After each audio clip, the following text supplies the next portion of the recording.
Promotional consideration paid for by the following. Hey guys, before we get started, I just wanted to take a second to tell you about the Muscle Hustle. It is a super fun grappling related game that you can get on your mobile device that allows you to collect, train, and promote a completely original roster of wrestlers. And they all have unique abilities that you can combine and train up and equip new gear. And you build a team of these guys to take on other teams and challenge for championships. It's really, really fun. There's also PvP stuff. I haven't even touched that yet. Like, I'm just having so much fun with the single player stuff. There's a whole campaign where you go around all the different territories trying to win the world titles.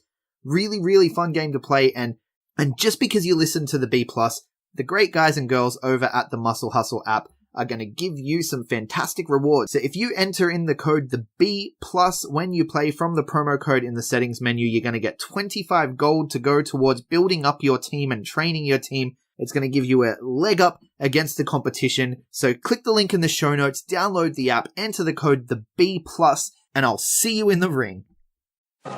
Ladies and gentlemen, this is the main event of the evening.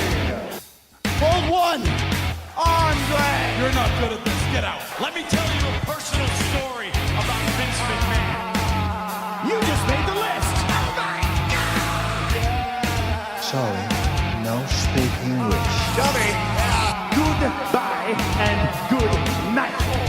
Hold two, arm bar. It's still real to me, damn it! Dummy. This is the worst town I've ever been in. Hold three, Lamas covers, three-handle family Gradunzel. Mamma mia! And now, Unchained.media presents the B+ Podcast with your host, Greg Unchained. It's me, Austin! It was me all along, Austin! Number 4, armbar. I will never retire! I still got 200 more. I got 200 more holes to list. Alright, ladies, gents, and non-binary friends, welcome to another B+ podcast. I'm your host, Greg Unchained. Today is Friday. You know what that means. It's Aussie Grapps Day. It's our favourite day here at the B+ podcast. It's where we sit down and we take a look at everything happening in the world of Australian professional wrestling, Aussie Grapps, as we affectionately call it. Looking at my notes here, it's a bit of a light week, but that's... The notes are just, like, literally I put dot points and then I just kind of rant about things. So who knows how we're going to go. I'm going to take a look at a few things that happened this last week, some announcements that were made, and of course I'm going to break down the shows coming up this weekend. But before we do that, I also like to sit down with an Aussie grappler or grappler adjacent person from Australia or involved in the Australian professional wrestling scene. This week I sat down and spoke to Diego. I actually recorded the chat a couple of weeks ago while he was still in the country. He is now, of course, moved on with his life. He's moved over to Canada to pursue his dream of acting. We talk all about it. He's posting Instagram snaps now of him. Instagram snaps? Is that copyright? I don't even know. He's posting things on social media all around the place about seeing snow and all that sort of stuff. So really happy for Diego. And, it was great to catch up with him before he left. And you guys will hear that chat soon. But first, let's take a look at this week in Aussie Grapps news. Kicking things off, something that happened, like it launched, like the episode released right as I was recording last week's episode, so I didn't talk about it. I watched it as soon as I finished recording, and I was like, should I record another bit? No, I've already edited, I can't do it. So, episode 3 for Loverboy's farewell tour. I'm fully expecting, by the time this comes out, episode 4 will have probably gone up, because I guess my schedule is just a terrible schedule. But, episode 3 for Loverboy Lochy Hendricks' farewell tour that he's doing on Facebook and YouTube and all that sort of stuff. It went up last week and it was amazing. So he was talking about with his uncle Paul, he was talking about forming his own, which they will, I'm clicking for those who don't know. He's talking about forming a clique, right? Like with the implication being Uncle Paul is Triple H and the clique was the whole thing with Kevin Nash and Scott Hall and all those guys. And they did the Too Sweet and he's talking about throwing up the Loverboy hand symbol instead and, the Loverboy son. And it's fantastic. And so he got together and they're calling themselves the Game Changers. And honestly, I take a look at this lineup for this clique, and I'm like, these are some of the best young talents in this country. Are they cocky? Yes. Are they arrogant? Yes. Are they brash? Yes. But so was a certain other clique, right? They were cocky, they were young, they were arrogant, they were hot, they were out to get it, and they were going to take it by whatever means necessary. And if that's what this clique are doing, if that's what these Game Changers are looking to do, I am here for it. So Loverboy Lochy Hendricks has assembled a team. He is joined, of course, by the Brat Pack, Nick Berry, Mitch Waterman, Matty frickin' Wahlberg. I don't know how the babes feel about this. I don't know if they're going to get left out to dry. I imagine Matty Wahlberg can do both. He's a babe. He's also a game changer.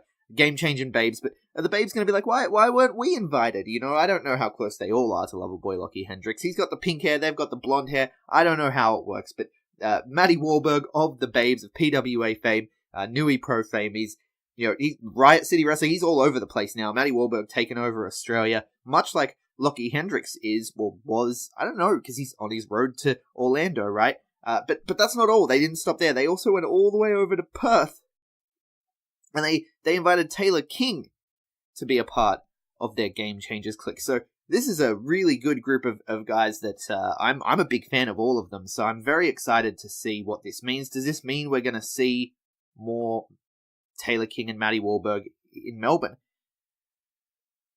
Is that where this leads? Do Matty Wahlberg and Taylor King come to Melbourne City Wrestling, align with the Brat Pack, align with Loverboy Lochy Hendricks? Do we see them try to take over? Maybe this is like when TMDK took over Melbourne City Wrestling. I mean, I don't know how much longer Loverboy is here. He's on his farewell tour, on his road to Orlando, and I haven't heard exactly what date he's moving. I'm going to get him on the show soon, so hopefully I'll be able to get more information for you guys then. But for now, you got to check out this episode. It was amazing. They all have their role related to the clique members of old, like the X-Pac, the 1-2-3 Kid, all that sort of stuff. So you got to look at it. It's fantastic. I don't want to give it all away, but definitely watch that. I will put a link in the show notes. Really funny series that he's doing. The last episode showed him at Wrestle Rock and things. It's a fantastic series. You got to get around it. But while we're in Melbourne, let's take a look at some of the things that happened last weekend. We had a huge weekend in professional wrestling last weekend. Now, we've already done some review episodes, so I spoke to Welshie from On the Turnbuckle, and we broke down what happened at MCW Uprising. I spoke to Kevin Chiat, we broke down what happened at EPW, and myself and Aiden were in attendance for both Riot City Wrestling and Wrestle Rampage, so we broke all those down in bonus episodes for you earlier in the week, so definitely give those a listen. I will drop links in the show notes for each of those, but just a brief overview of some of the things that went down. DCT, international superstar, former ICW world champion. He debuted for Melbourne City Wrestling. He's done a couple of shows around Melbourne. He's moved over here. He's living in Melbourne now, and he's done a couple of shows around the place, and he's just kind of showed up. Well, she was talking about this when we talked. He's done a couple of shows where he's just sort of showed up and wrestled a match. But here at MCW, they treated him like an absolute star. They brought him out onto commentary. He was a guest commentator for a match involving Mike Burr and Richie Taylor, and then he sort of circled the ring and talked some trash, called Melbourne completely soft, said that he is by default the toughest man in Melbourne City Wrestling the moment he walked through those doors. And it was fantastic. It was a fantastic promo. It went a little bit long for my tastes, but by the time it got going, it really got going, and it was a really good segment. And you can actually watch that now. You can watch that whole thing with DCT debuting. You can watch the Gino Gambino and Slex. You can watch the Gino Gambino and Slex contract signing. You can watch the Phillip Brothers main event. You can watch that incredible tag team match between the Mile High Club and the Law. All of that is available on MCW Encore on demand on Vimeo. I watched it yesterday. It was a fantastic show. I thought, looking at it on paper from the results, I was like, I don't know if this is going to be as good a show as some of their past ones, and it blew me away. Like, it exceeded my expectations from what I saw on paper, and I was very happy with the show. I really, really enjoyed it, so I definitely recommend getting around. MCW put out quality content, man. High production. You also get the Glow in Real Life shows, Girl, as they're calling it now. You also get the Wrestle Rock shows. So if you're interested in Australian wrestling, you're getting a lot of value for MCW Encore on demand. It's like $7, $8. I should know the price, right? I should know the price. It's kind of my job, but it's cheap enough. It's like a couple of coffees, and it's for a whole month. And so get around that. I'll put a link in the show notes to MCW Encore. I guess the other thing that happened at MCW, the contract signing, right? The Gino Gambino and Slex contract signing. It's been getting a little bit of mainstream press because Seb Costello of Channel 9 of Triple M, he moderated the signing. He was there. He emceed the whole thing. He had a brilliant call. He fucked up the date. He said he was saying March 16th, but then he said March 19th at one point, and the crowd just jumped on him mercilessly because the crowd were ready. The crowd were ready for him to make mistakes because here comes this guy, and I felt it too. Like before seeing the show and before talking to Welchie, I was like, there's this mainstream media guy coming in, son of a Polly, just looking for attention, But then I find out he's actually a real wrestling fan, and I'm like, okay, we'll give him a chance. He fucked up the date, and the crowd mercilessly jumped on him. You fucked up. He recovered so well. It was one of the best on your feet, quick thinking recoveries that you could have. It's the kind of thing that pro wrestling is designed for, right? Like I am now like this Seb Costello guy. I'm fine with him showing up because he proved himself a wrestling fan. He proved himself a quick thinker because it's the kind of thing that can only happen in wrestling. You make a mistake, the crowd jump on you for it, and he immediately, he sort of took a second, he stepped back, he let the crowd do their thing, he let them chant as he recovered, and he came out with, I'm sorry, I was overwhelmed by the stench of Gino Gambino's tracksuit, or something to that effect. Like he made the mistake because of Gino Gambino's thing, and Gino sold it so well too because it was an off the cuff line. He's like having a laugh or whatever, but then when he realized what was said, he's like, "Hey!" and he sort of went at him, and they had to hold him back. It was a phenomenal moment. It was one of those moments that can only happen in wrestling, a magical moment, and he won me over right there. But anyway, there's been some mainstream attention, and this is the thing with mainstream attention on wrestling. It's so double-edged. You see those pieces go up on the project and stuff, and you go through the comments, and it's torture. It is torture to go through the comments, and so, of course, I hate myself, so I go through the comments of some of these posts of the videos on Triple M and Channel 9 on the Facebook and what have you, where they're like, oh, our very own Seb Costello made his debut in professional wrestling. First off, bad way to word it. He's been there before, first off. Second off, he wasn't in a match or anything. But he made his debut in professional wrestling. You got to check it out. And they shared the clip, which was amazing. It was amazing to see the clip getting shared around. But then you look at the comments, man, and half of them are just people laughing. This is fake shit. Rah, rah, rah. And I'm sure there are a couple of people who are wrestling fans and who see it and who are like, oh, hey, there's wrestling in Melbourne. And that's great. And that's what we want. We want that. We want more people to join the community. We want this thing to grow, of course. But, I'm always worried whenever I see something go up on the mainstream because the comment, like the things people say about pro wrestling, it just, you sit there as a fan and you shake your head. You're like, wow. Like, obviously we all know pro wrestling is a form of entertainment. It's not a real fight. Like, why does this even need to be said?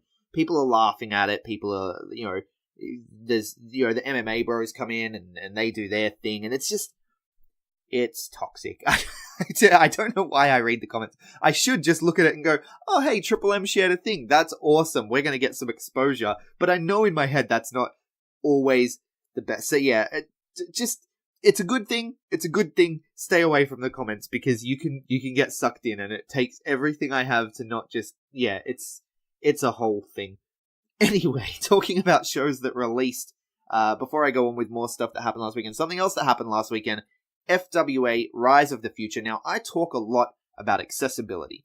I talk a lot about how, I can see posts, I can see pictures, I can see announcements and all these things, but sometimes it can be very hard to get excited about some of the talent on these smaller shows. I mean, obviously, we know the PWA, we know the MCW, we know the EPW. These guys have, their own streaming services and everything's rolling along and we're very much exposed to the talent on these shows.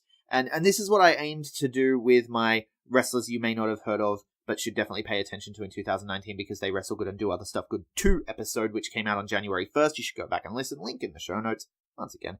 But what I tried to do was shine a light on some of these more unseen talents that I have seen, that I am familiar with, but it can be hard to get familiar with because, you get a YouTube clip here or a YouTube clip there, and there's not really any consistently accessible stuff.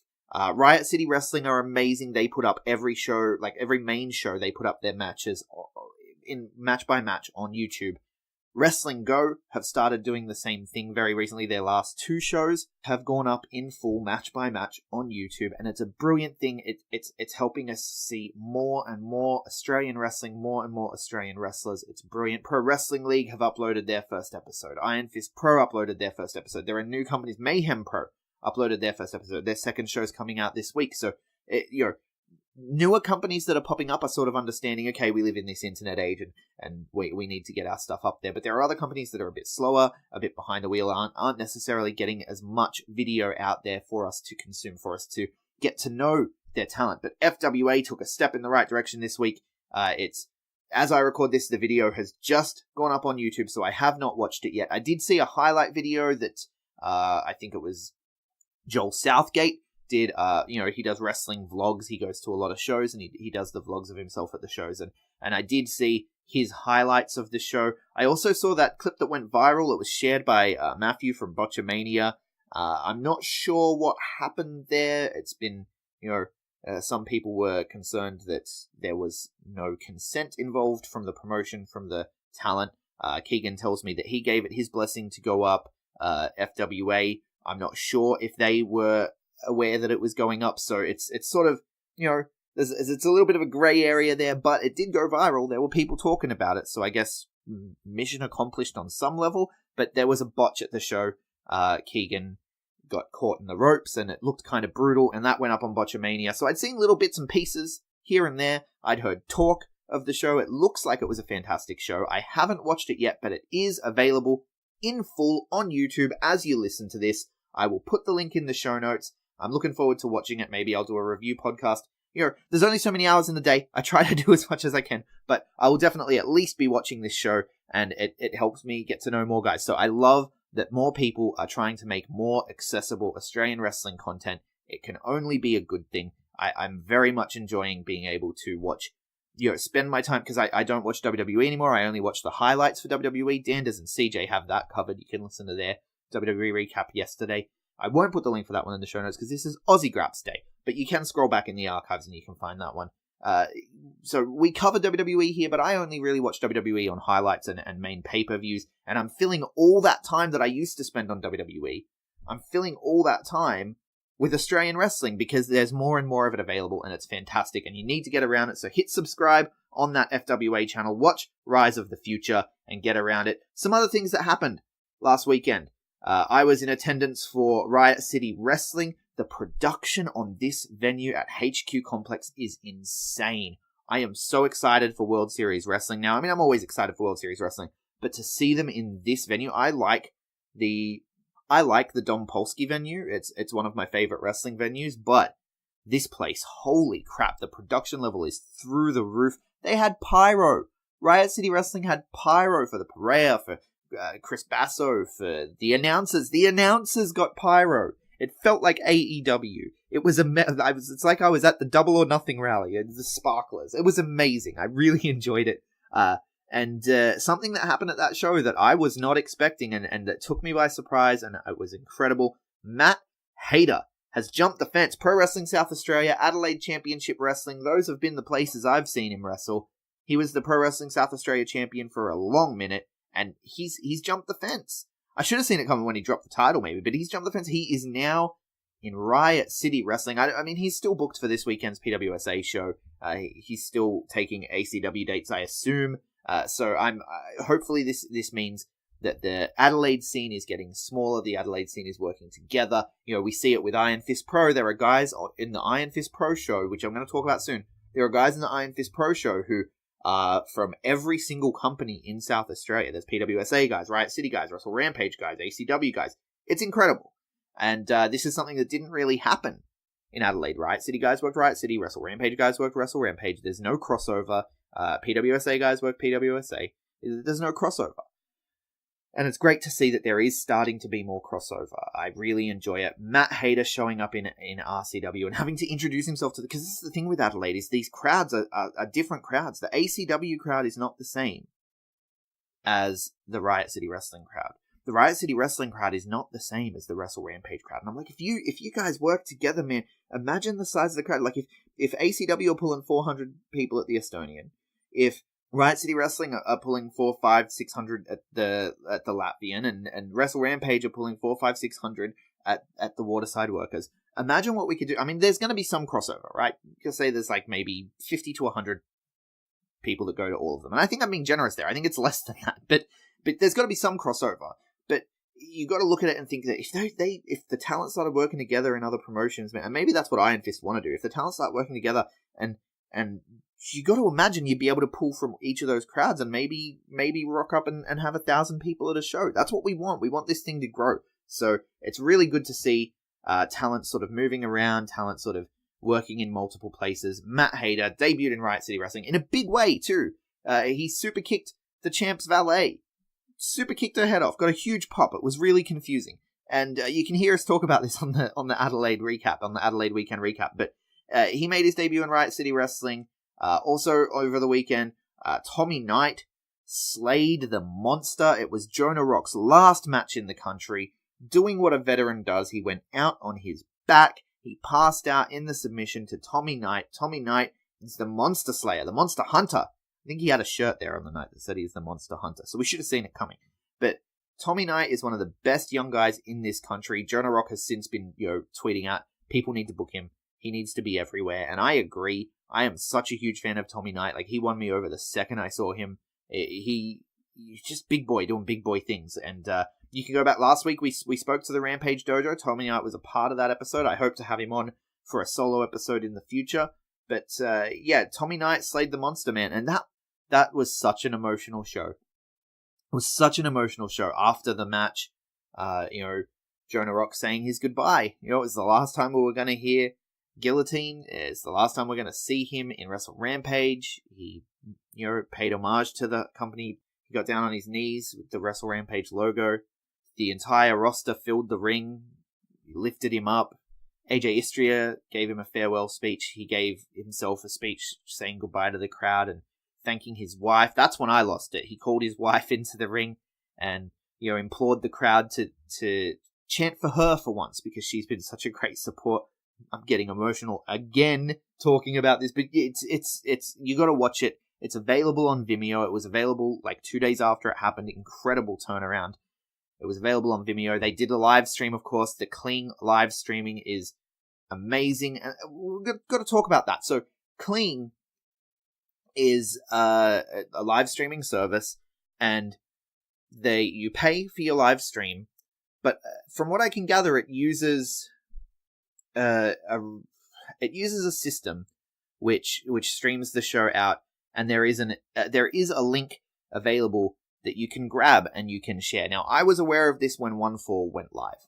I didn't talk about it on the show. I didn't talk about it publicly because I don't want to put it out there that like this is something you can do, guys. You can steal this show, because I don't want people to steal the shows. I want people to buy the shows and support what they love, and pay for the content that entertains you.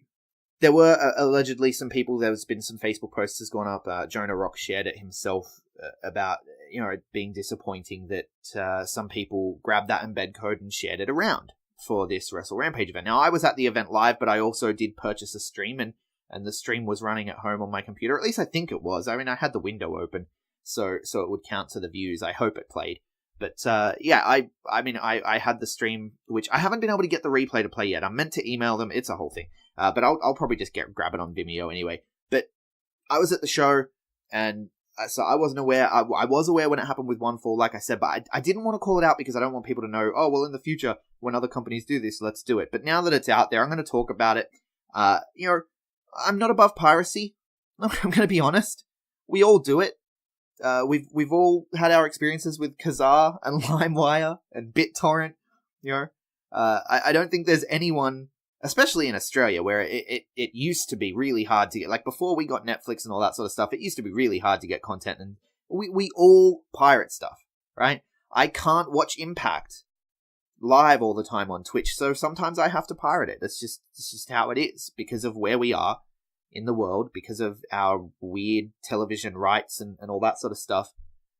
We all do it, but if you're listening to this show, you're an Australian wrestling fan, you probably go to Australian wrestling shows, you probably talk to these guys at intermission, right? These are real people who have families, who have lives, who are taking so much time out of their life and out of their day. I mean, for you, it's 3 hours. It's sit down, watch a show for 3 hours. But for them, the amount of time that goes into what they produce to entertain you for the 3 hours, and I'm just talking about the wrestlers here. You also got to think of the cameramen. You got to think of the people doing the lighting, doing the sound, people setting up the ring. They're normally rookies, looking for a break. But you know what I mean, right? There's a lot of people that go into this. The creative side, the people that set up the venue, people that stand behind the bar and give out water when it's 40 plus degrees in the venue. There are a lot of people who work tirelessly, often thanklessly, to produce this content. And yes, free content is nice. Free stuff is good. But what's better is paying for what you love and supporting the people who create it. Buy the shirts, buy the tickets, buy the streams. Vote with your wallet for the things that are good.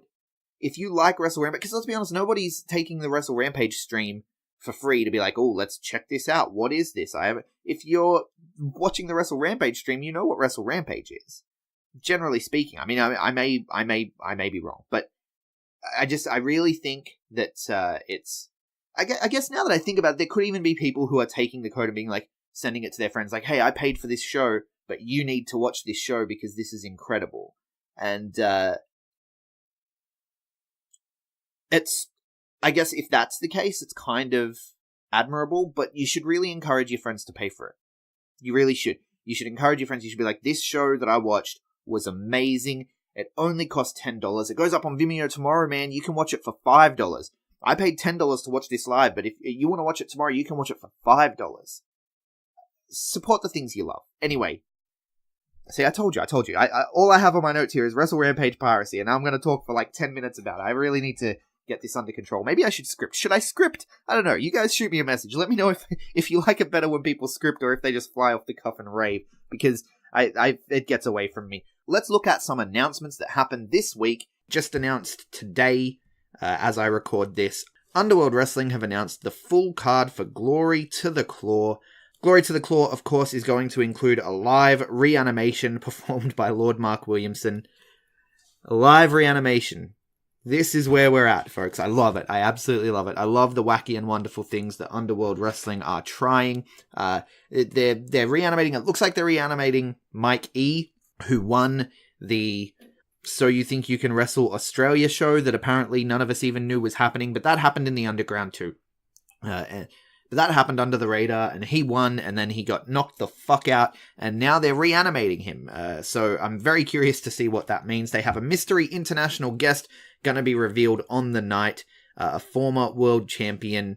I don't know. A former world champion and international guest recently debuted on MCW, DCT. I don't know if it's going to be the same person. If it is, MCW kind of stole the thunder there, but that's my prediction. I'm going to predict a DCT because he's living in Melbourne now. They also have an Eliminator Survival Tournament. Now, this is really interesting. There can only be one winner, but there are 4 Eliminator matches. The winner of each of those 4 Eliminator matches are going to go into a final Eliminator match where the winner will become the contender for the Underworld title in Season 2. Now, the Block A match is JXT vs. Mad Dog vs. the Mystery International Guest vs. Richie Taylor. Block B sees Andy Roy, Mitch Waterman, Paddy O'Neill, and Slickback Cash face off. Block C, Carlo Cannon, Australian Wolf, Sam Cannon, and Luciano. And Block D sees Sagat Pyro, Jean Guok Wen, Simon Oath, and Gore face off. So there's a pretty cool matchups there. And then, of course, the winner of each of those matches will face off in another matchup. Then we also have a 3-way eliminator match to crown a number 1 contender for the Underworld Championship in Season 2. This one taking place between Tarly, Avery, and Izzy Shaw to find out who will face Vixen or whoever the champion is coming out of this show. Vixen will be naming her own opponent. So apparently when there is no challenger for the championship, when there's no one with enough points, the champion can state who the challenger will be, and Vixen is doing that at this show. She will name her opponent and defend her title. And of course, in the main event, we're looking at Pitbull defending the Underworld Championship against Slade Mercer, the newest recruit to the Claw. It's going to be an amazing show. It takes place the same weekend as World Series Wrestling on the Sunday, on the 10th. Get around it. Get your tickets. They had to change their venue. They moved to a different venue, but I guess Claw HQ has returned for whatever reason. They're sort of scheduling issues, I suppose. All they said is that it was beyond their control and they're moving back to Claw HQ for the week. So we're going to see them put on Glory to the Claw, the season finale, and the beginning of season 2. Very much looking forward to it. I talked about it last week. Iron Fist Pro are announcing their talent. They've got stuff. They've got people from all around the place. Within South Australia, they're literally drawing from every promotion that I can think of to put this card together. And they've even gone as far as Japan. Shun Skywalker from Dragon Gate Pro Wrestling is coming to Australia to fill in for, it was supposed to be the Rascals, but they had to pull out due to scheduling issues. And Shun Skywalker of Dragon Gate Pro Wrestling is opening the Dragon Gate to Australia. Coming over here for Iron Fist Pro Wrestling, you got Shaukat from Malaysia, right? Malaysia Pro Wrestling, MyPW, the former home of Iman the Kid. And I talked about Iman the Kid and how I was hoping Iman the Kid would get booked, and I just sent videos to Aiden. I was like, you got to check out these guys, and then Shaukat got booked, and I'm like, what about Iman, dude? He actually lives in Melbourne now. What's happening? And Iman was tweeting about it. Iman was like, Shaukat's following me everywhere. What's going on? Iman is booked, so I don't know if they're going to put on another Iman vs Shaukat classic. I don't know, but I know that Iman is booked. He announced this week on Facebook. Iron Fist Pro announced it. The Golden Boy, Iman the Kid from MyPW, now residing in Melbourne. And he's getting bookings all over the place, by the way. It's really good to see. I talked about last week, Wrestling Go booked him, Premier Pro Wrestling. Melbourne have also booked him. So very exciting to see Eman getting bookings because he's really good and people need to know more about him. People need to know more about the Southeast Asian scene, Malaysia Pro Wrestling, Philippine Wrestling Revolution, Singapore Pro Wrestling. Look these things up on YouTube, man. They're a thing. They're pulling hot crowds. There's some really great talent. Get around it. It's going to be awesome. But Iron Fist Pro drawing from the Southeast Asia scene, I love it. I love it. He's got the whole, Japanese wrestling aesthetic, I suppose. The Way of the Fist show even has Iron Fist Pro in Japanese writing on it. And it's really cool to see that he's not limiting himself to Japan. He's like, no, I want to show people all the unseen talent from around this region, from Australia. Like, the Velocities are there, the Street Gang Hooligans are there, all these. He's bringing in the best of Australia, the best of Southeast Asia, and really putting on an amazing show. So I'm really looking forward to it. The matches have started to be announced, starting with Tommy Knight, the Monster Hunter, the man who slayed the King of Monsters at his final show. Tommy Knight taking on the veteran Robbie Hart. That's going to be a fantastic match. Robbie Hart, he's just lost one. He's got something to prove. He's facing Adam Brooks at the next show on March 2nd, but then this one, March 15, Tommy Knight. And Tommy Knight's on a hot streak. Tommy Knight's, he's got a win over Gino Gambino in Iron Fist Pro. He's got this win over Jonah Rock.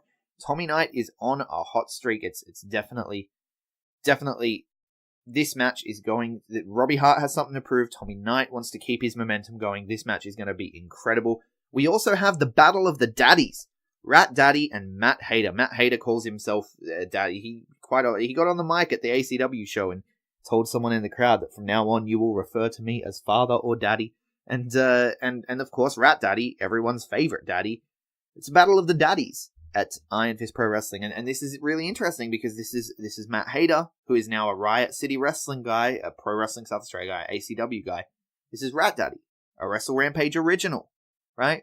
These are two guys that have not tied up anywhere. These are two guys that have not mixed it up together. And so it's really exciting to see. This is kind of like an Adelaide dream match for me. And Daddy vs. Daddy, I'm very excited for this. I'm very excited for this show. Iron Fist Pro Wrestling, I'm very much enjoying their work. Moving on, we've got World Series Wrestling coming up, right? World Series Wrestling have started announcing matches as well, so we'll stick to Adelaide for now. Bandito and Flamita taking on Villain Enterprises for those World Series Wrestling Tag Team titles. That's going to be one hell of a match. That one's at HQ. The Marty Scurll entrance at HQ is going to be really fun. Looking forward to it. In Melbourne, though, Melbourne have got some matches announced. And Slex versus Austin Aries, the grudge match. These two have had some interactions on the World Series Wrestling shows. And Slex and Austin Aries are going to lock up in Melbourne on night 1. On night 2, Robbie Eagles defends the World Series Wrestling Championship against Flip Gordon. Flip Gordon returning to action after a knee injury that took him out of Ring of Honor. And he's returning here, World Series Wrestling. He returns to the ring, challenges Robbie Eagles for that world title. Robbie Eagles seeks to defend and destroy, and it looks bad for Flip, right? It looks bad for Flip. He's coming off a knee injury, and we know how well Robbie can target that leg with the springboard drop kicks, the targeted springboard drop kicks, the Ron Miller special, the 450 on the knee. We saw him do it to Will Ospreay when Will Ospreay tweaked his knee. We saw him do it to Jushin Thunder Liger, just working that knee, getting a submission over the Japanese wrestling legend. Flip Gordon returning from a leg injury to face Robbie Eagles, the sniper of the skies, with a target on his knee. I don't think this one's going to end very well for Flip Gordon. And in Sydney, the match announced for Sydney, this one gets me real excited. This is the Four Nations taking on SCU, SoCal Uncensored. That's Christopher Daniels, Scorpio Sky, Frankie Kazarian, taking on Mick Moretti, Jack Bonza, and Adam Hoffman, 3 of the best wrestlers this country has ever produced in a 6-man tag team match. And here's the thing. Conspiracy, Greg. I talked about it last week. This lineup is stacked. There is a lot of talent on these shows. Maddie Wahlberg and the Babes, right? You got the Parea. Let's talk about it. Christopher Daniels is the head of talent relations for All Elite Wrestling. We know Cody said he wants to come back with World Series Wrestling. Now he's doing this All Elite Wrestling thing. We don't know. We don't know if he can. But Cody, Hangman Page, the Young Bucks, they've been showing up at random indie shows, especially shows where SCU have matches, right? They showed up and they offered Pentagon and Phoenix a contract. They showed up and they held up Joey Ryan's hand after Joey Ryan was getting attacked. They've saved Joey Ryan from attacks a couple of times, and they've also saved SCU from some stuff. They've also come out when SCU are there. So SCU are here, Joey Ryan's here. It wouldn't be World Series Wrestling without Joey Ryan. Are we gonna see Cody? Are we gonna see the Bucks? Are we gonna see a random run-in?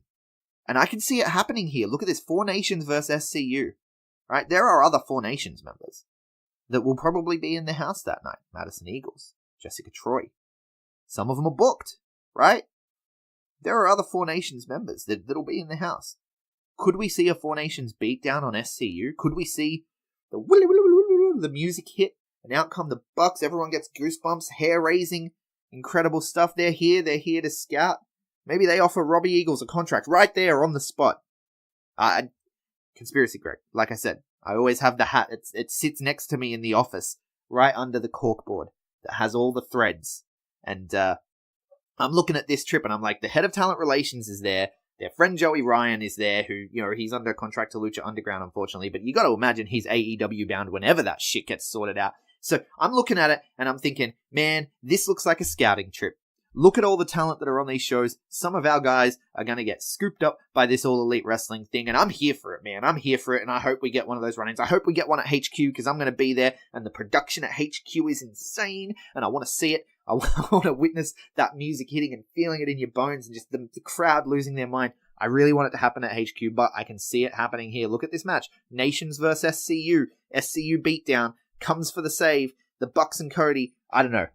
Maybe I'm just getting excited over absolutely nothing, but I would not be surprised if that happened at all. Let's take a look at something that did surprise me, though. PWA made some announcements this week. The Velocities, that is the team of Paris De Silva, Jude the Dude London, and Matt Diamond, taking on the Kelly Gang. What? The Kelly Gang.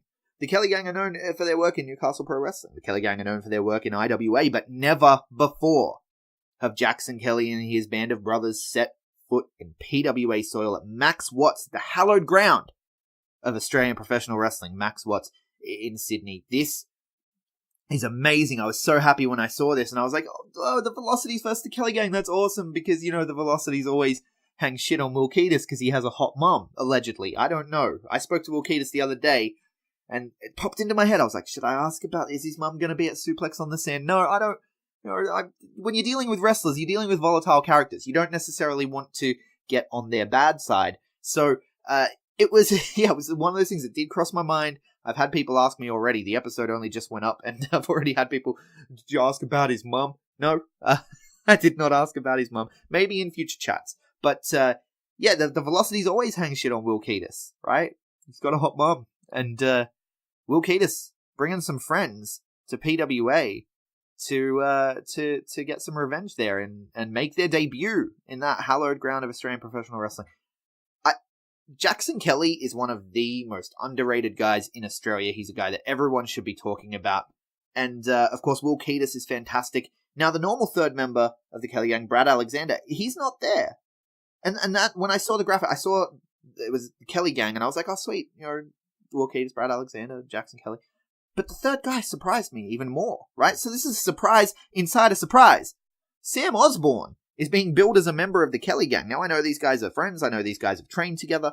But, he's being billed as a member of the Kelly Gang. I don't know what's going to happen there. I'm really curious to see what happens at the Fight for Black Metal when this match goes down. Velocities versus Kelly Gang with Sam Osborne. Is Sam Osborne actually a part of the Kelly Gang? Is it just for PWA? Is he also going to line up with them at IWA this weekend? Is he going to line up with them in other places? Sam Osborne was one of my guys on the wrestlers you may not have heard of, but should definitely pay attention to in 2019 because they wrestle good and do other stuff good too. So I'm very happy to see him in PWA. It's another mark in the tally for me. I called it. These guys are going to have big years. You've got to go back and listen to that episode. If you like to know who's going to have a big year before they have the big year, that's the episode to listen to, man. But Sam Osborne is making his debut in PWA alongside Will Ketis, who I think has wrestled there before in a match or two, and Jackson Kelly, first time in PWA. Congratulations, guys. It's about time. It's about time. Some of the best names in the state get booked for PWA. Looking forward to seeing that one. We've also seen another announcement this week. Shazza McKenzie. She's currently sort of cutting a path through the men in PWA straight to Caveman Ugg. She wants that title, right? She's trying to prove herself. Because Jack Bonza, he said she's not a real champion because she's got that PWWA title, which to be fair to Jack Bonza, I always hate it when the heels tell the truth, but I love it. It's because it's like, you're right, and I want to agree with you, but you're such a dick about it. And Jack Bonza is better than anyone at that, and he says the truth. I mean, Shazza McKenzie has not had a PWWA title defense in a long time. But the part that gets left out, though, is that's because the women of PWWA are so busy tearing it up with the men in a truly equal environment that is unlike anywhere else in Australian professional wrestling. I mean, the women tie up with the men in other places in Australian professional wrestling, but nowhere is it as prominent as not even thought about as PWA. These aren't intergender matches. These aren't special attractions. It's just there's a story going on with Madison Eagles and Michael Spencer, and of course these two need to get in the ring. It's something that's not even talked about. It's not an intergender match. It's just a wrestling match. These are two wrestlers that have an issue, and they get in there and they bang it out. And and they get in there and they fight it out, and it's fantastic. And it's one of my favorite things about PWA is that the competitors truly feel... Madison Eagles is one of the most over people on that roster. Shazza McKenzie is one of the most loved competitors in PWA. And it's really, really good to see them just leaning into that. And they've even made it a part of the story because they've been so busy with telling stories and having matches, and they haven't done women versus women in a while. That title hasn't been defended, and they've spun that into a story. And now Shazza is sort of, trying to prove Jack Bonza wrong, and she's already beat Tree Hugger Lucci, and this time she's facing off against Tyler Payne, the man formerly known as Snapchat. It's going to be a hell of a match. Tyler Payne, of course, had a match with Robbie Eagles at the last show. He was unsuccessful in that one, but took Robbie to the limit. I'm looking forward to seeing how this match plays out. Can Shazza overcome Tyler Payne? He's obviously bigger than her. She has the experience edge, and I think that's going to win out. PWA also announced some new merchandise. I guess I will touch on that a little. It's not really something I normally talk about, but wrestler merch Really cool website. You should get around it. If you're a wrestler, you should contact them, get your stuff up there. Let's turn it into the Australian Pro Wrestling Tees, right? Like, let's have everyone on there so that it's one place that everyone can go and find all their wrestler merchandise. Wrestler merch. What a great name for it, too, right? Like, it explains itself. But they've released some new stuff on wrestler merch in conjunction with wrestler merch. Black is the new green, one of the shirts says. PWA Play and Chill. The Black Label logo. Some DVDs as well. I will put this out in the universe for PWA. I know you guys think black shirts are cool, right? You've even got a black shirt cool group running around, claiming to not care about anything. But black shirts are not cool. I'm sorry. I'm putting it out there. Black shirts are not cool. Not for wrestling. I go to a wrestling show. Everyone has a black shirt. It's changing. It's changing. Not everyone has I shouldn't say everyone has a black shirt, but 8 out of 10 people at a wrestling show have a black shirt. That's not cool. I mean, unless you really love black. But for me, black wrestling shirts are overrated. I got too many black wrestling shirts. Every time I get a pro wrestling crate, oh, it's a black shirt. Oh, it's a dark grey shirt. Oh, it's a black shirt. Oh, it's a dark grey shirt. No. Matty Wahlberg puts out a white shirt. Take my money. Ricky South, white shirt. Take my money. Rat Daddy, pink shirt. Take my money. Right? Colored shirts are cool. The brighter, the better. JXT and Brat Pack with their purples and the Babes with the orange jersey. That's what you want. That's a cool wrestling shirt. So I'm imploring, because when you look at company shirts, especially, company shirts are all black. The Wrestle Rampage shirts are black. The PWA shirts are black. Wrestling companies, get on board with your performers who already have the right idea. They're getting it, and they're starting to come out with more colored shirts, and that's what we want. That's what I want. So, company shirts in more colors than black, please. Black is not the new green. Black is the old black. Green is the new black. That's what it should be. Green is the new black. Put it on green, flip it. Flip the colors. Green is the new black, and I'll buy it. You can take my money. But if you are one of those 8 out of 10 wrestling fans who likes black shirts and thinks black shirts are cool, if you are a member of the hashtag Black Shirt Cool group, get around it. They got some new merch up on Wrestler Merch. Sorry, I meant to advertise it there for a second. I meant to be like, oh yeah, go buy some shirts from Wrestler Merch and get money for everyone. And instead I started talking about how black shirts aren't cool. So I do apologize, because all the new shirts are black. And I talked just before, when we talked about the piracy issue, I talked about supporting the things you love. If you love PWA, maybe it's enough to overcome the black shirt issue. Maybe I'm probably going to go buy one of these shirts now. I feel bad. Black shirts! Yeah! Moving on. God damn, I need to script. Moving on. Ricky South has laid down the challenge for Unsocial Jordan. This is my last bit of PWA news, and then I'm going to go into my interview. So, I'm going to take a break. The interview's already recorded. I'm gonna have a drink and then come back and let you guys know what shows are on this weekend. Ricky South has laid down the challenge for Unsocial Jordan. I love this pairing. Ricky South, very risque. Unsocial Jordan, very not. I mean, let's face it. He's like the second coming of Right to Censor. Right to Censor is nobody's favorite wrestler, dude. I'm talking Unsocial Jordan soon, so I should probably be careful. Ricky South laid down the challenge, though. I love this pairing. I think this match is going to be phenomenal. And the promo is amazing. It's amazing. Now, I'm not going to steal the gimmick. I'm not going to steal the gimmick from Wrestle Radio Australia. Todd Eastman, he does a thing called Promo Land. I stole the gimmick once. I asked his permission. He was on a holiday. It was over the Christmas period. Matty Wahlberg's promo dropped for that Jimmy Havoc match. And I stole the Promo Land gimmick, and I put the promo at the end of the show.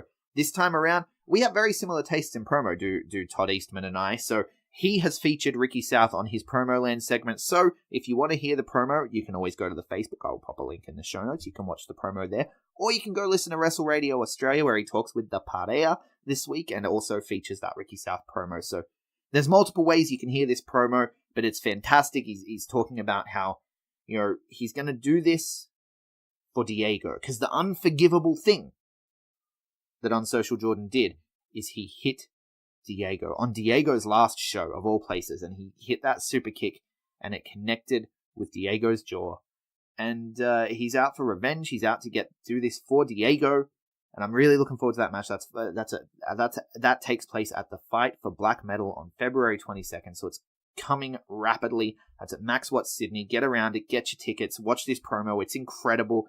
He was not content letting Matty Wahlberg have the best promo of the month, right? Because I guess, no, we're in a new month now. We're in a new month. He wasn't content with Matty Wahlberg raised the game. He changed the game, if you will. He raised the bar for this promo game that they're playing where we one-up each other. We want to have the best promo, right? Matty Wahlberg had an amazing promo. This Ricky South one, man, it's right up there. This is one of the best promos I've ever seen from Australian professional wrestling. Get around it. It's all about revenge for Diego, who I sat down to speak to before he left the country. He's now over in Canada, but before he left, he was kind enough to spend some time with me to have a chat, about old times, about new times, about goals. Let's have a listen, and then after the interview, I will hit you up with what is happening this weekend in your neck of the woods.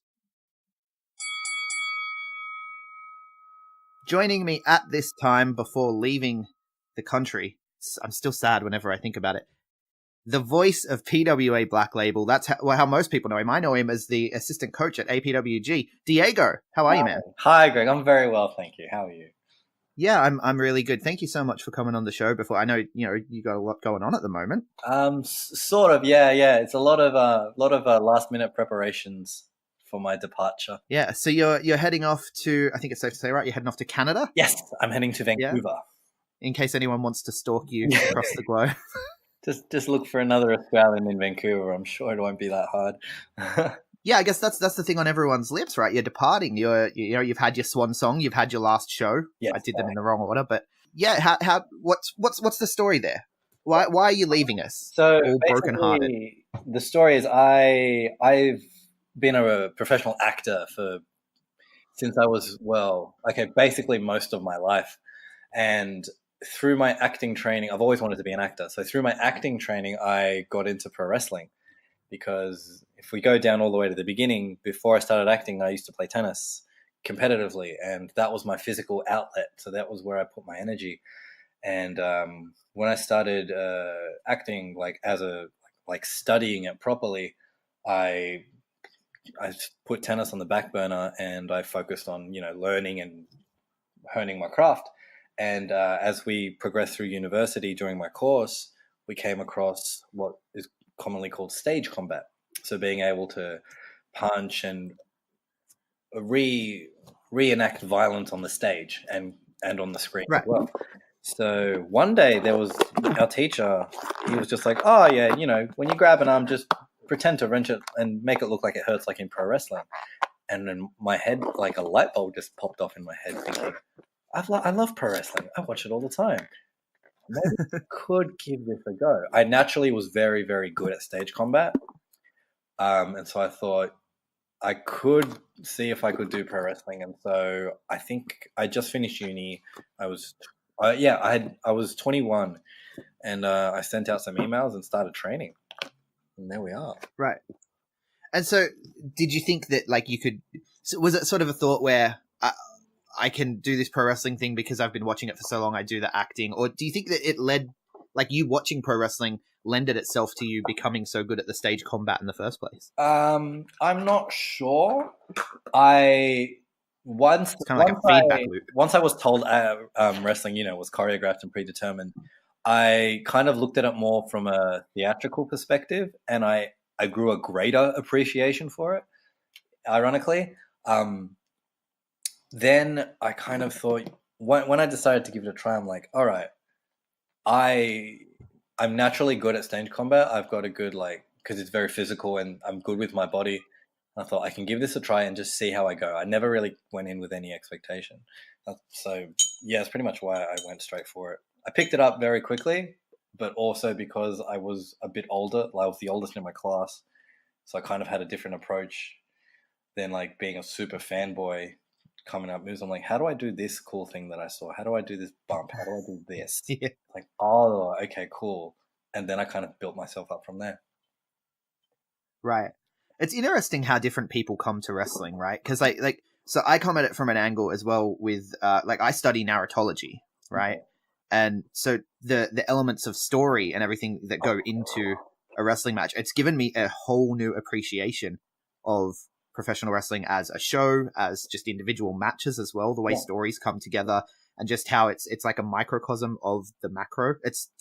this is different people come to it from different places, and it's just always fascinating to hear that. Yeah, and I think that's one of my favorite things about pro wrestling. It's like a universal discipline. Like you could wrestle someone from another country who doesn't speak English, and you both kind of get it. But the way everyone comes into pro wrestling is from so many different avenues that you can't help but bring all those other influences that you have into your pro wrestling. And that's what creates variety. That's what creates keeps of different characters who have so many different strengths.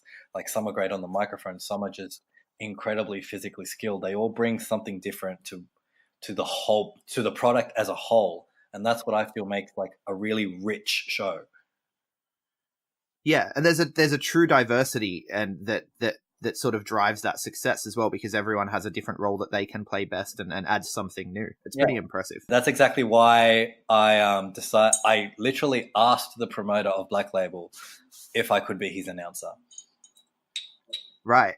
Yeah, because before that you were a wrestler. Yeah. So we'll get to the Black Label announcing, but I mean, when you reached out to train, I don't even know this, to be honest with you. Where did you train? I started at AWF. Right.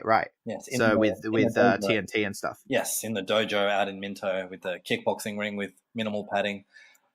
I'm kind of grateful for that for that ring, to be honest, because if you could bump in that ring, you could bump literally anywhere.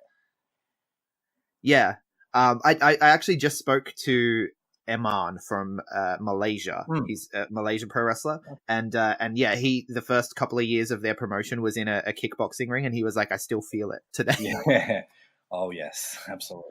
Yeah. But yeah, so then eventually, so you are out there doing the wrestles, but how most people listening to this probably know you is as the voice of Black Label. Yep, shirt and tie guy. Interesting journey. Yes.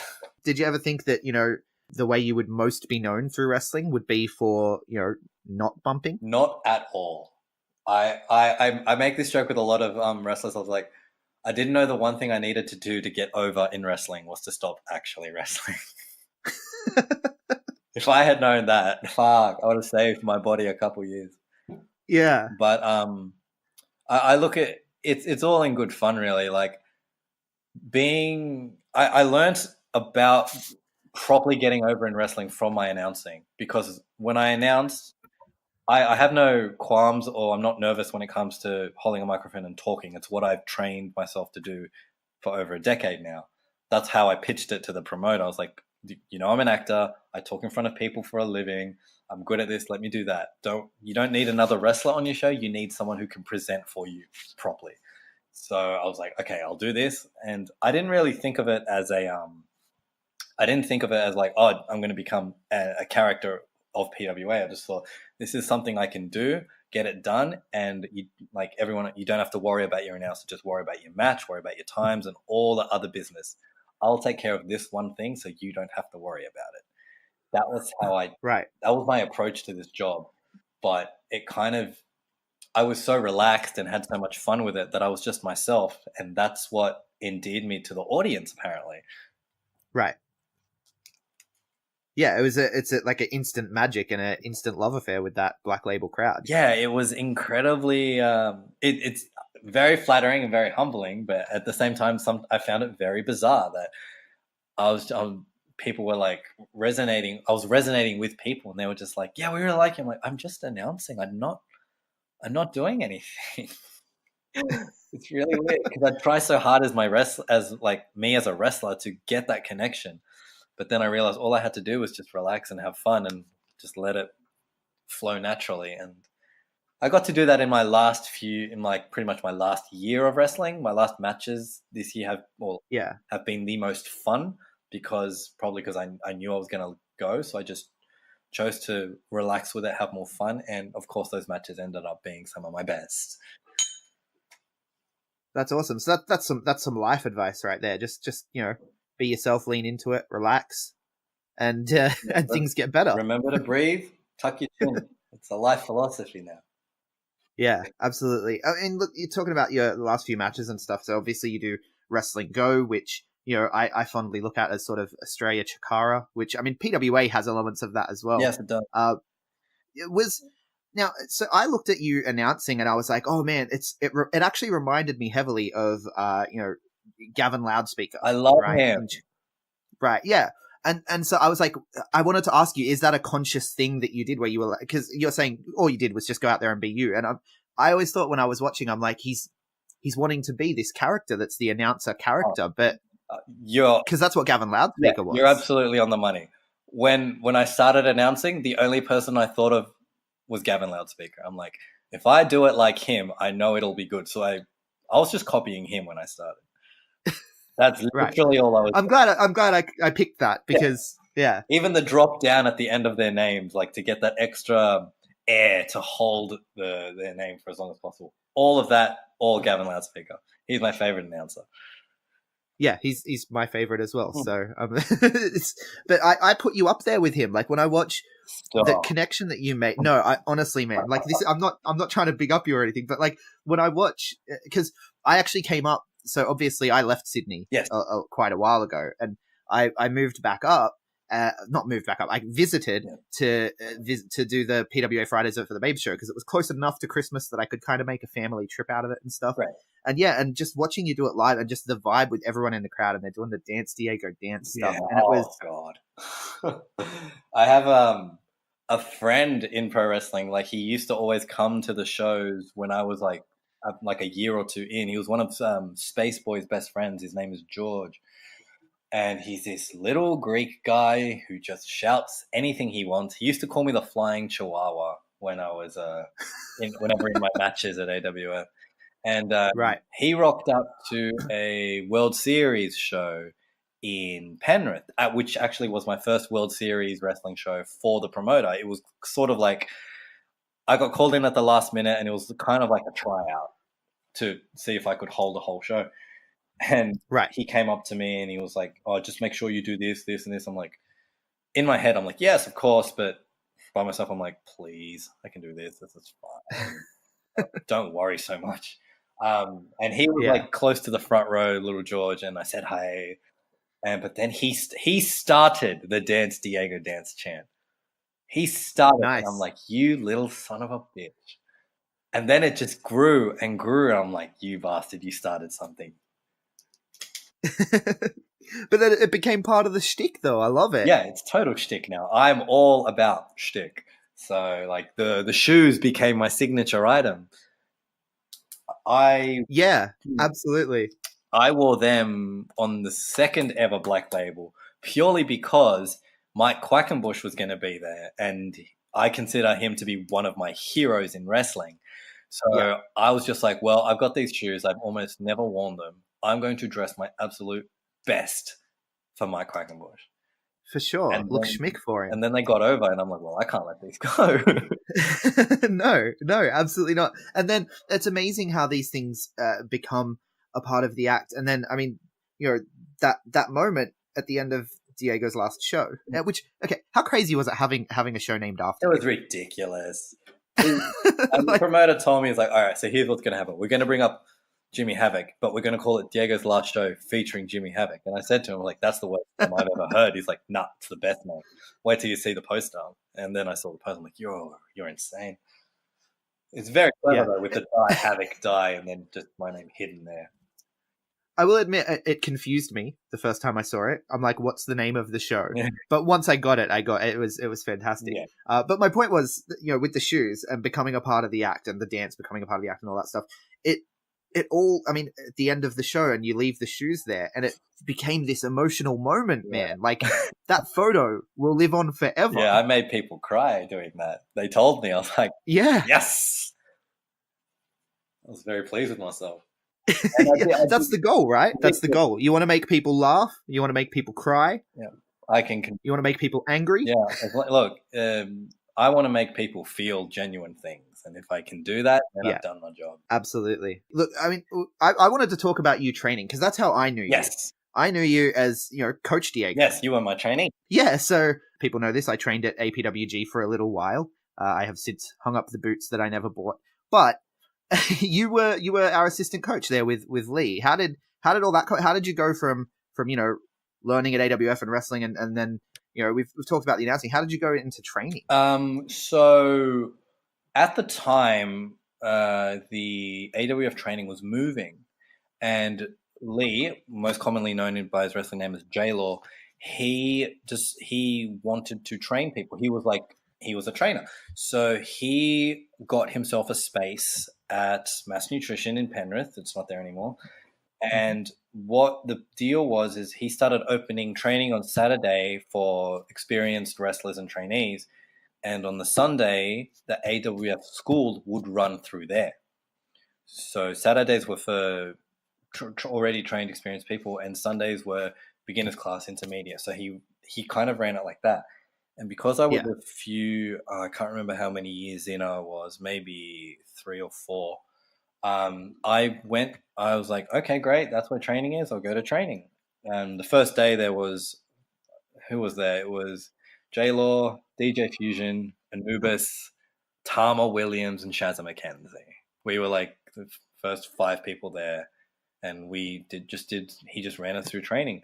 And I just kept going every week because I was like, well, this is where my training is now. So, but there weren't many people coming, and I just kept. I went every week. I really committed to it. Well, I did end up breaking up with someone, so like this was my getaway from all that drama. So every Saturday I'd be like, yep, just go to training to think about nothing else. And slowly more people would come to training, but I was always there. And sometimes when we had really new people, I would help them out just with the tiniest things, like, oh, just put your arm there or whatever.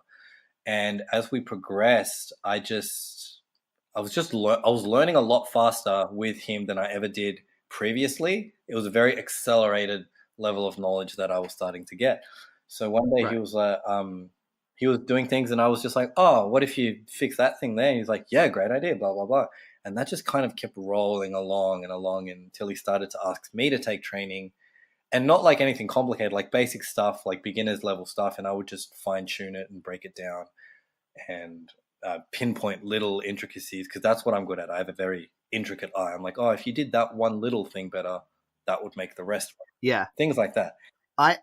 I don't watch wrestling the same anymore since you constantly told me to adjust my feet.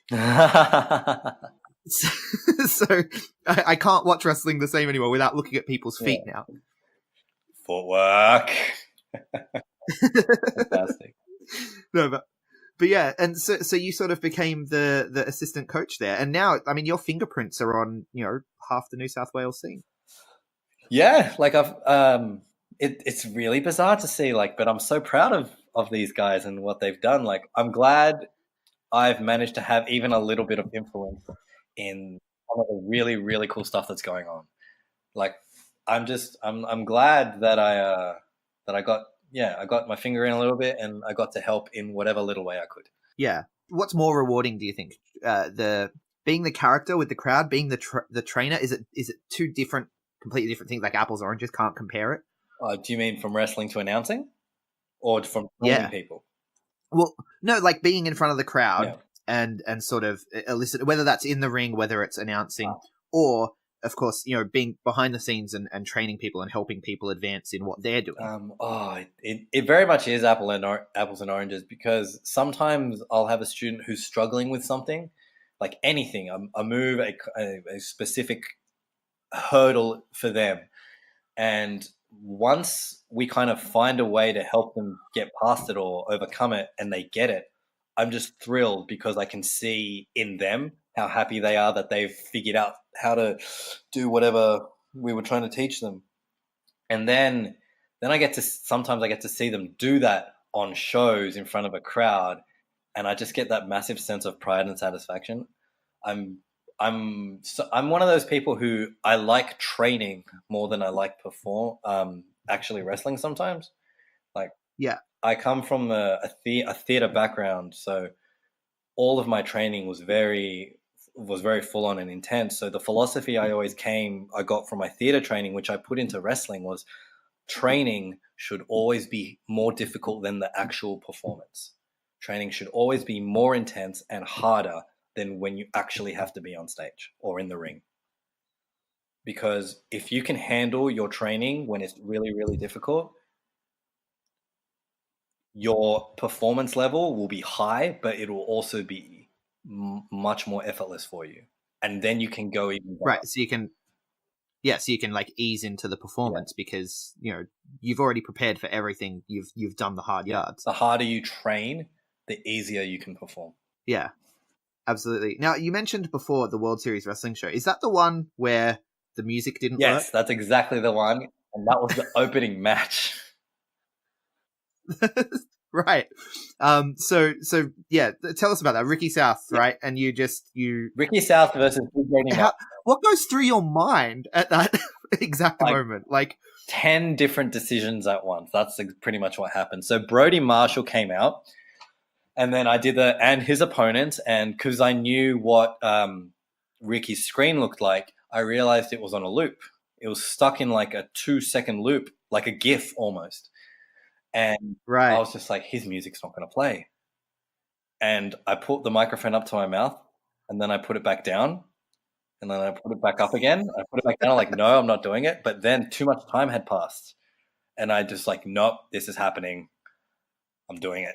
And luckily I knew all the words. So I was just like, you know, at first I was afraid, I was petrified. And then I just went with it until I didn't know when I was going to stop. And I was like, if I reach the end of the chorus and he's in the ring, I can finish on a good note.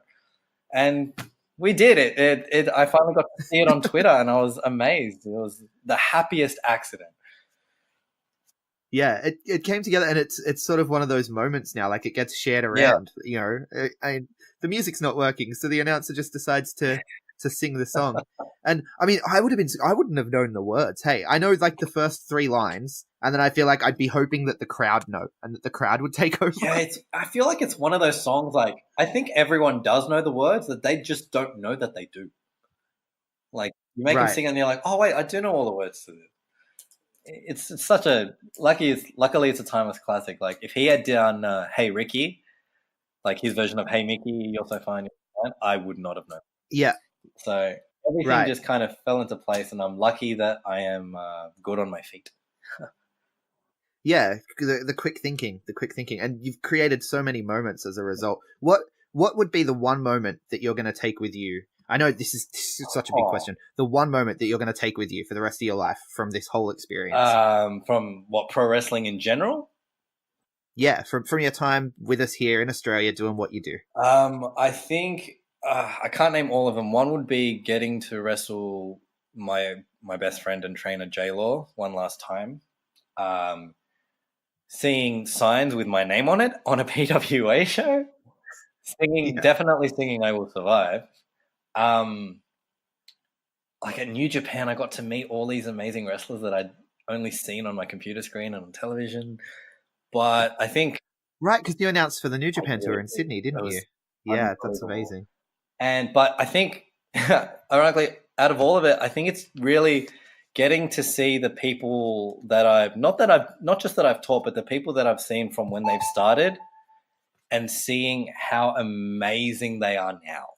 Like, I've gotten to see their progress, and they're just slow but certain ascension, and I'm just so proud of them, like all of them, and I can't wait to see what more they do. And it just excites me because I know that they're so good now, but they're just going to keep getting better. And I can't wait to like be stuck at home in the snow wherever I'm living and just go on my computer and watch my friends do even more awesome shit. Right. And that's the thing, is where it feels like we're on the cusp of big things. I feel like big things are happening. Yeah, I feel like this is a very big year. So I have massive FOMO right now because I was like, why? That's what I mean. Like you've decided to pack up and go right as the pot's starting to boil. Yeah, of course that happens to me. But oh well. I kind of didn't have a choice. I'm going to Vancouver to focus on acting, which I haven't done the last 9 years because I've, committed to pro wrestling for so long. But it was the same as the UK. They have a working holiday visa, and you have to apply by the time you're 30. And last year I was turning 30 in June, so I applied in February and I got it. So I was like, well, this is it. I'm going to go do the thing. And in August, I think they announced that they're now bumping the age up to 35. So I was like, well, shit.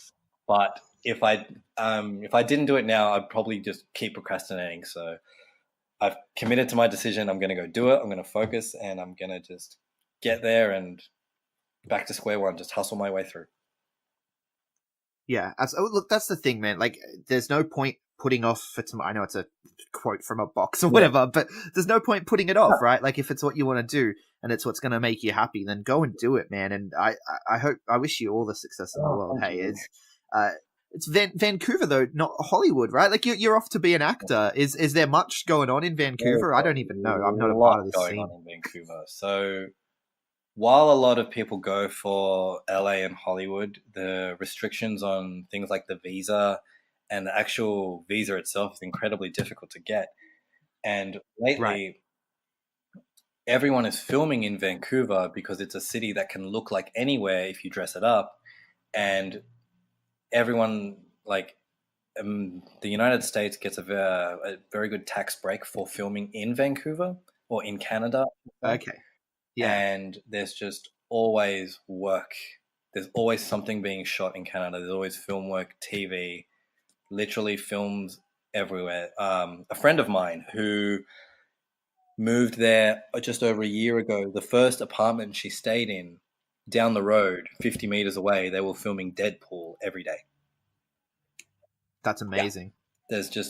I'm going where the work is. I don't want to be famous. I just want to be employed doing the job I love. Yeah, right. And so, I mean, you do sort of like stunt coordination and all that sort of stuff. I do fight choreography for film and theater. I've been training in stunt work for the last about 6 months with Caveman Ugg as well. We have been training our stunt work for stunts. So I've got a little bit of experience, a little bit of footage that I can take over there. So if I want to work on a film where I'm purely a stunt double or an extra in a fight scene, I can do that. It's just another ace up my sleeve in terms of trying to find work over there. Right. So, I mean, you sing, you dance, you act, you wrestle, you do stunts, you do fight choreography. You're a real powerhouse. Well, we'll see about that. But fingers crossed, yeah. Yeah. Well, no, seriously, man. I wish you all the best, and yeah, I hope the biggest of big things come to you. Now, is this a goodbye? Oh, by all means, no, not at all. I've just decided, like, this is what I'm going to go focus on, but I'll always want to come back. Like, there'll always be a bit of me that just wants to get in the ring or get the microphone again. And we don't know.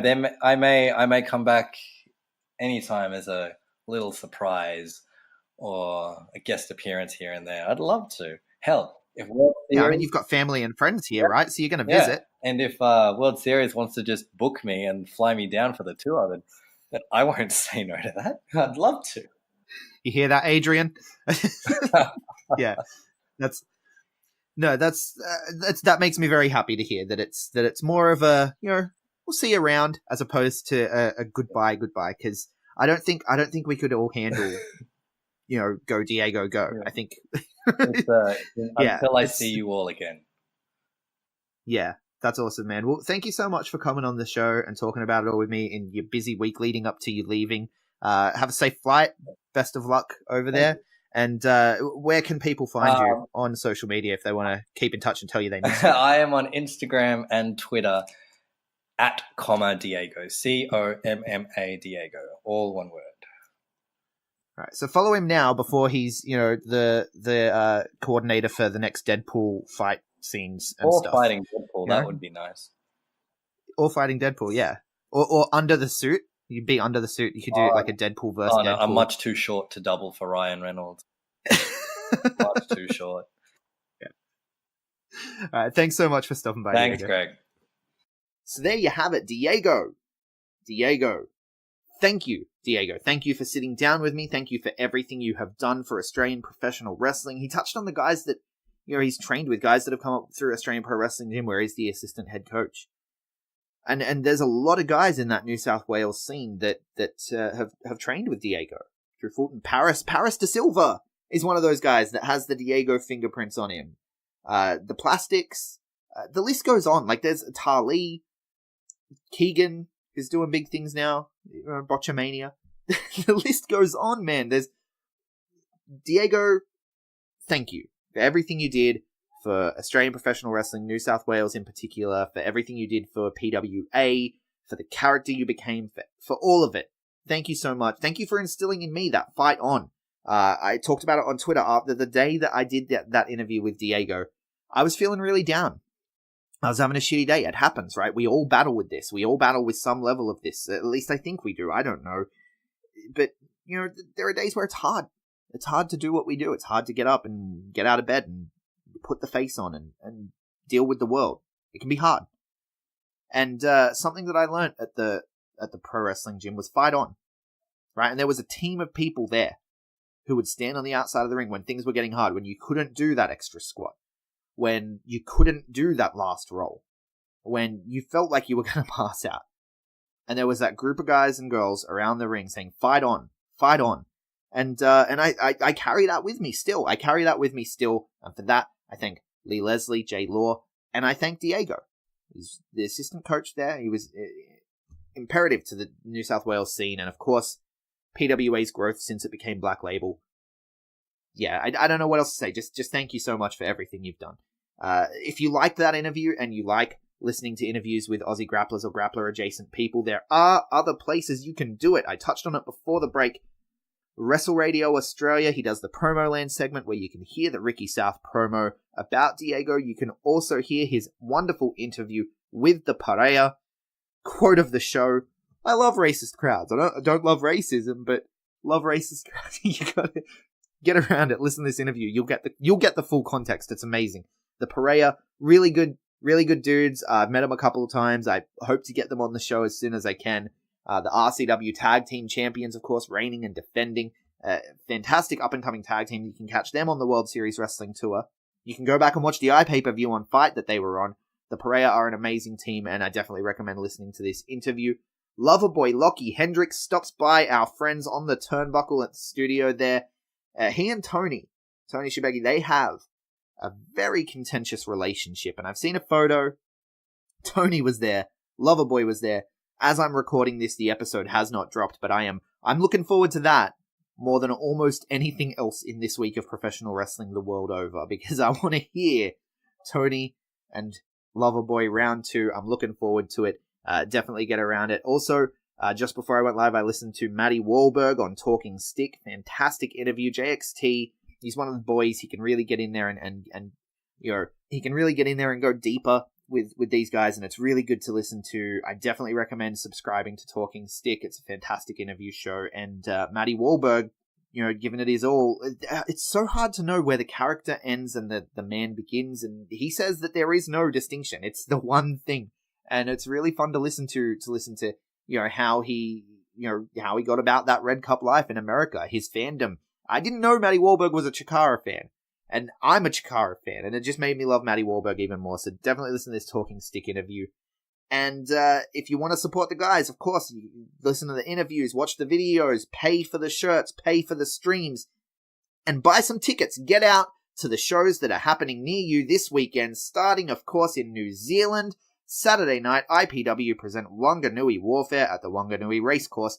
Tickets start at $7.50. Candy Lee defends her New Zealand Women's Championship against Grace Lightning and Misty in triple threat action. Brooke Duncan takes on Jake Sheehan. Ben Mana, the modern-day Maori warrior, takes on Liger, the strong-style Samoan. And Jacob Cross takes on Shane Sinclair. All this and more. Tickets start, as I said, $7.50. Here in Australia, in Victoria, on Saturday night at the Southeastern Entertainment Centre, PCW present Ignition. The Brotherhood, Wake and Sid Parker with Erica Reed take on RB4K, Sammy Falcon, Ryan Rapid and Aisha. And as well, Gabriel Wolf and Mark Cage will face off. Tickets are $20 for that one. The PCW arena is brilliant. It's where World Series Wrestling hold their shows. It's definitely one you want to check out. On Sunday, though, in Melbourne, Mayhem Pro Wrestling present Episode 2. What were we thinking? The Bleak City Saint Aiden Miller takes on a mystery opponent. JXT faces Vance Adams, who is still mad about being booked as a commentator for Episode 1. Fever Pitch Tyson Baxter takes on the Dow Dog Dowie James in a battle of teacher versus student.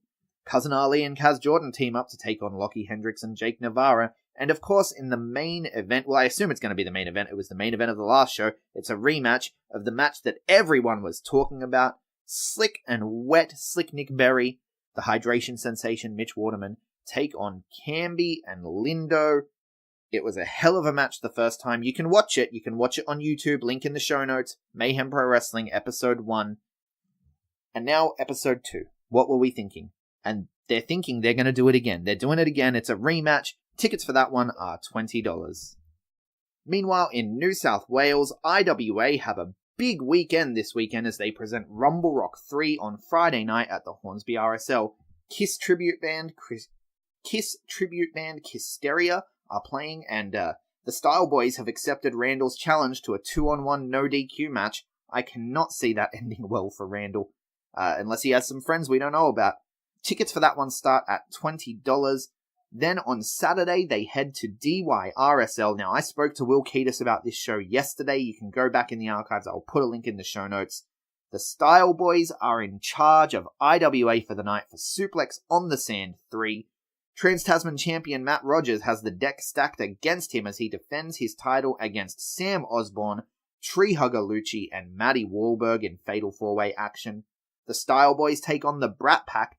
Loverboy Lochy Hendricks steps up against Randall as part of his Loverboy farewell tour on that road to Orlando, and in the main event, Jackson Kelly challenges for the IWA heavyweight title in a Northern Beaches brawl against Cowboy Chris Abbott. Tickets for that one start at $14. Also in New South Wales, Blue Mountains Pro Wrestling return, and they are headed to the Oberon show. Only match announced that I could find was Paris De Silva facing off against Kasai. There will be much more. They're bringing wrestlers in from all across the state. You can get into the Oberon show for $15. Make a day of it. Check out some graps while you're there. Meanwhile, in my home state of South Australia, Pro Wrestling South Australia present Unbreakable in Modbury North on Saturday night. Colossus and Scorn will face off over the Adelaide Open Championship. Michael Weaver goes one-on-one with Jake Viper. The Academy challenge the Band of Brothers for the GCW Tag Team titles, and Lil Onyx, Acid Hayes, and Matt Hayter clash over the PWSA heavyweight title. Tickets start at $15. Over in Western Australia on Saturday night, Schwa presents Stand Proud at the Dom Russell Performing Arts Centre. Warship and Ryan Allen take on The Pulse, Julian Ward, and Felix Young. Odin goes one-on-one with The Gift. Jeremiah Kingsley and Delcano face off. And of course, the Schwa champion, the Australian sensation Craven, holds another open challenge for his Schwa championship. Last time around, it was an open challenge to former champions, and literally all of them who are still active answered the call, and they had a big 4-way match. This time around, we're looking at an open challenge to anyone on the Schwa roster. You've got to be in attendance to find out who will answer the call. Tickets for that are $12.50. And then down in Tasmania, closing things out, one of my New Year's resolutions was to get across Tasmanian wrestling, so I'm hoping I'll get to hear a bit about what happened at this show, see a bit of what happened at this show. But in Tasmania, Tasmanian Championship Wrestling, Saturday night, they return to the iconic Albert Hall for Annihilation 6. And Adelaide Championship Wrestling are kind of taking over a little bit. They're in a few of the matches here. Jack Rossley and James Cruiser from ACW head over to take on Zeke Andino and LFP from IPW in Queensland. Also, ACW's Joe Mundy takes on Cyrus Burns. Riley will defend her Evolve title against Charlie Rose. Blair Valentine goes one-on-one with Melbourne's Aria. Andy Rhodes takes on Diablo. The Brisbane Street Bullies are facing off against Jonestown in a Brisbane street fight. And in the main event, Liam Lacey and Zach Archer face off over that Tasmanian Championship. Tickets start at $23 for that one. Those are all the shows I could find this weekend. If I missed any, I apologize. Please shoot me a message, let me know so I can, keep track of these things for the future, because I want to get around everything. I want to make sure you guys know what's happening near you, because that's what it's all about here. Supporting Aussie grapplers, supporting Aussie Grapps, supporting this whole thing. If you want to get in on our mission of watch global, support local, and help us cover everything we possibly can and help this thing grow, you can do so at patreon.com/theb+. Get around it. Like, share, subscribe, 5-star review if you like what we do. And thank you so much for listening. Hold one! Arm drag! You're not good at this. Get out. Let me tell you a personal story about Vince McMahon. You just made the list!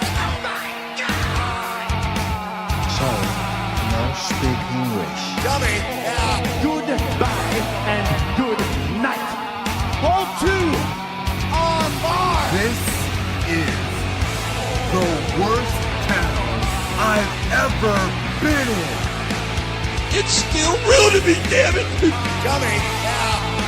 Hold 3. The moss covered. 3-handle family Granunzo. Mamma mia! It's me, Austin! It was me all along, Austin! Number 4.